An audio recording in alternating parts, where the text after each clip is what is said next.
नमस्कार। अजय चतुर्वेदी। बिहार चुनाव यूँ तो बहुत महत्वपूर्ण है, लेकिन एक मामले में बहुत ही रोचक भी है। ये और कुछ नहीं, उम्र को लेकर के है। एक तो इस बार बिहार देश का पहला और इकलौता राज्य हो गया है जहां युवा मतदाताओं की संख्या सबसे ज़्यादा है। ऐसे में ये देखना दिलचस्प होगा कि चुनाव में ये युवा मतदाताओं की भूमिका क्या होगी। एनसीपी के डाटा के मुताबिक बिहार की औसत आयु 22.65 वर्ष है। ये अन्य दूसरे प्रांतों केंद्र शासित राज्यों के मुकाबिल कम है।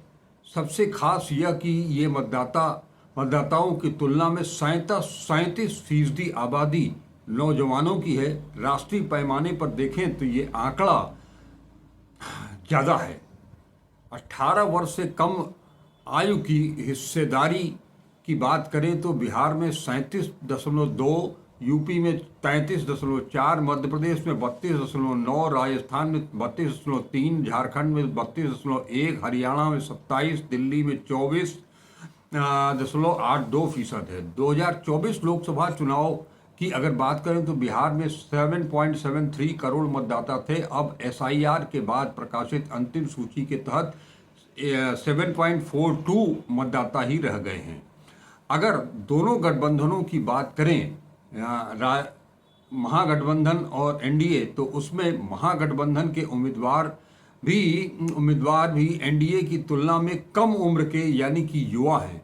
पहले चरण के जिन 121 सीटों की बात करेंगे तो 18 जिलों के इन विधानसभा क्षेत्रों में एनडीए उम्मीदवार की औसतन आयु 52 वर्ष है।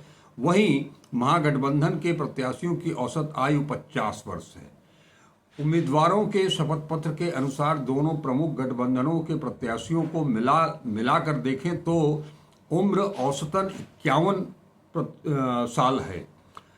शपथ पत्र के अनुसार एनडीए के 15 तथा महागठबंधन के 9 उम्मीदवारों की उम्र 65 या उससे ज़्यादा है। इसमें 11 जदयू के तथा 1 कांग्रेस, 5 राजद, 4 भाजपा के हैं।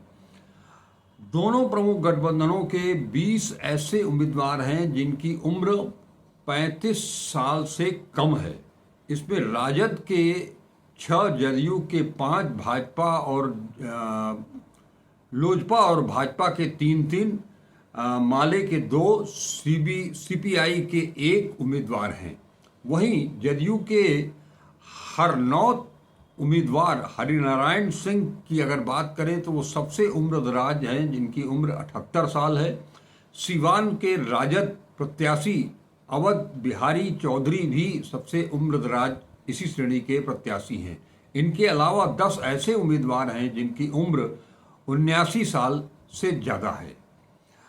इसके उलट अलीनगर से भाजपा प्रत्याशी मैथिली ठाकुर सबसे युवा प्रत्याशी हैं।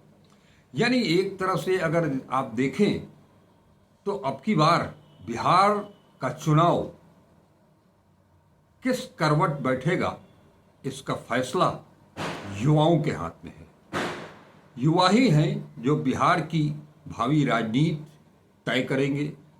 वो ही ये तय करेंगे कि आने वाले दिनों में बिहार में उन्हें कैसी सरकार चाहिए, कौन मुख्यमंत्री चाहिए, कौन नेता ऐसा चाहिए जो सरकार में काबिज हो, जो उनके लिए, युवाओं के लिए, युवाओं की पहली बड़ी मांग है क्या। युवाओं की सबसे बड़ी मांग और सबसे महत्वपूर्ण मांग अगर कोई है तो वो रोजगार है, वो शिक्षा है। और इन दोनों के लिए महत्वपूर्ण ये है कि उनका पलायन रुके, उन्हें कहीं बाहर जाकर के शिक्षा के लिए या रोजगार के लिए, नौकरी के लिए दर की ठोकरें न खानी पड़े। शायद यही वजह है कि राजद नेता तेजस्वी यादव ने जो घोषणा की है कि हर परिवार के एक युवा को, कम से कम एक युवा को वो सरकारी नौकरी देंगे।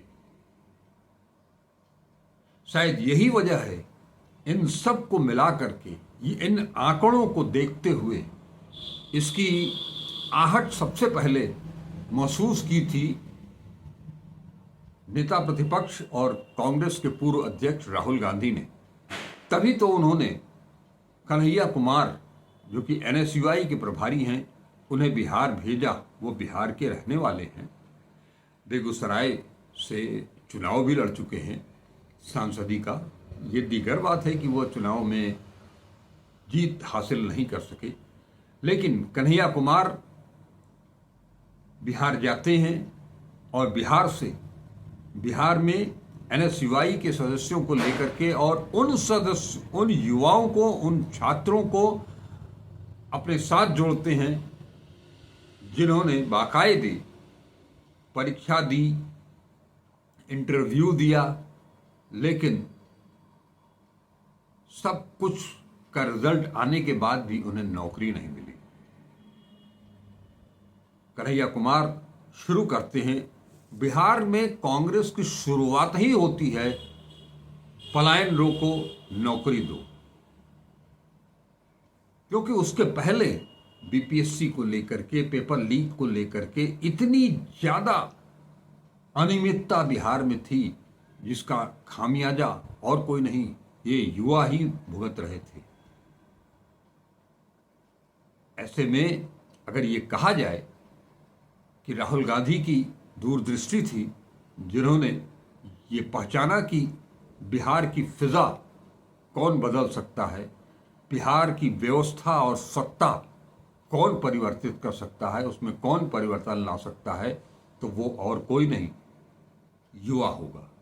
इसमें पुरुष भी हैं, महिला भी हैं, और ये चीज साफ दिखाई दी जब राहुल गांधी छात्रावासों में जाकर के मिलना चाह रहे थे, तब उन्हें छात्रावास में जाने से रोका गया।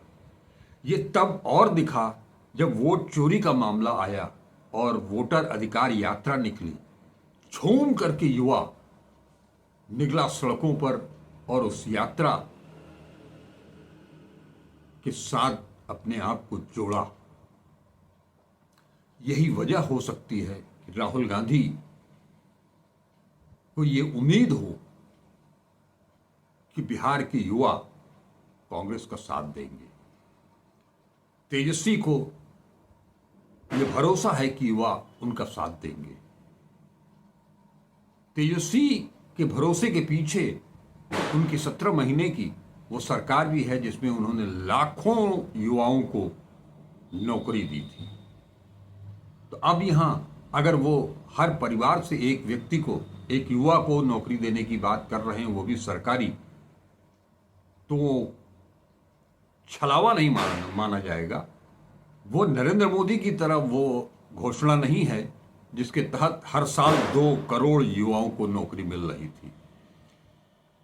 भरोसा इस बात से भी है तेजस्वी की बातों में कि लाखों वैकेंसियां पड़ी हुई हैं अकेले बिहार में, केंद्र और राज्य सरकार को मिला करके, लेकिन उन पर भर्ती नहीं हो रही है। इसके पीछे एक बड़ा कारण आरक्षण भी है, क्योंकि ये बीजेपी और एनडीए सरकार आरक्षण नहीं देना चाहती है। लेटरल एंट्री हो या संविदा पर लोगों को रखा जाए, आउटसोर्सिंग के जरिए चुपचाप अपने बिरादरी के लोगों को रख लीजिए, काम हो गया। तो अगर तेजस्वी ये कहते हैं कि नौकरी की कमी नहीं है और जो नए प्लांट आ रहे हैं, अगर सत्ता बदलती है तो उन प्रोजेक्ट को बिहार में लाने वाले, बिहार की जमीन पर वो प्रोजेक्ट स्थापित करने वाले, वहां से चालू करने वालों के ऊपर, उन उद्योगपतियों के ऊपर बिहार की सरकार दबाव बना सकती है कि अगर बिहार की जमीन पर कोई फैक्ट्री खुलेगी, कोई प्लांट बैठेगा, तो वहाँ बिहार के युवाओं को प्राथमिकता के आधार पर पहले नौकरी दी जाएगी, उसके बाद किसी अन्य राज्य का मामला आएगा। तो ये कोई गलत नहीं है। महाराष्ट्र बहुत पहले से ऐसा करता चला आ रहा है। अब तो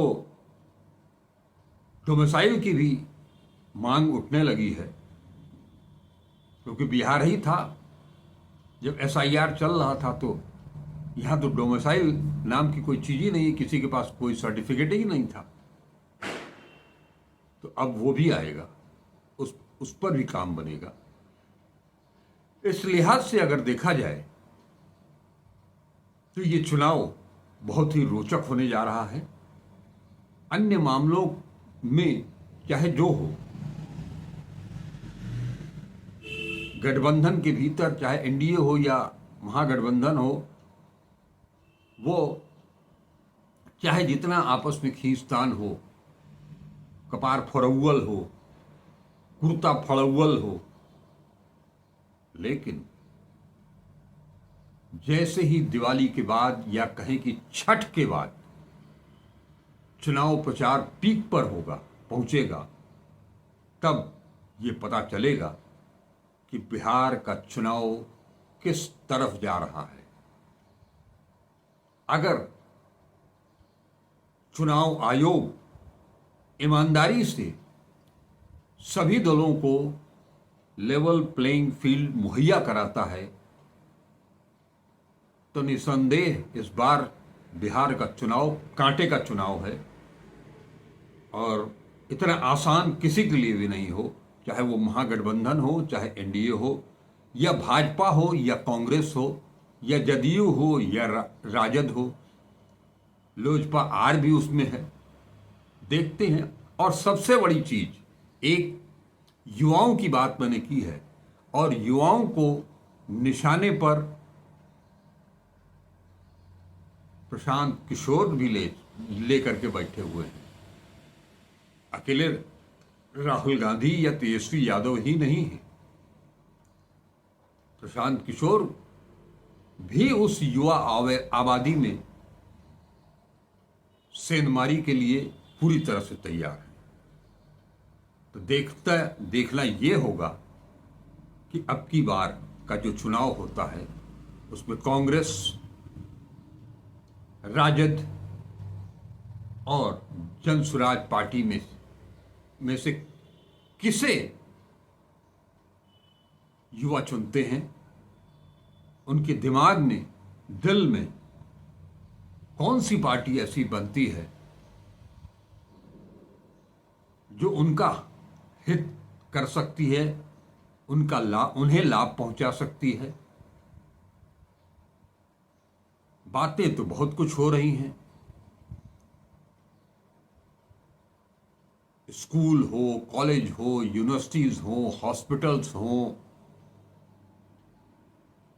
उन सब की जरूरत तो है बिहार को, क्योंकि बिहार देश का सबसे पिछड़ा इलाका है। अब यहां विकास चाहिए, वो विकास नहीं, वो सड़कों वाला, सड़कें चाहिए, होनी भी चाहिए, इंफ्रास्ट्रक्चर रहेगा तभी तो वो पूंजी निवेश भी होगा, फैक्ट्रियां भी बाहर से आएंगी, प्लांट्स भी बैठेंगे, तभी तो रोजगार मिलेगा।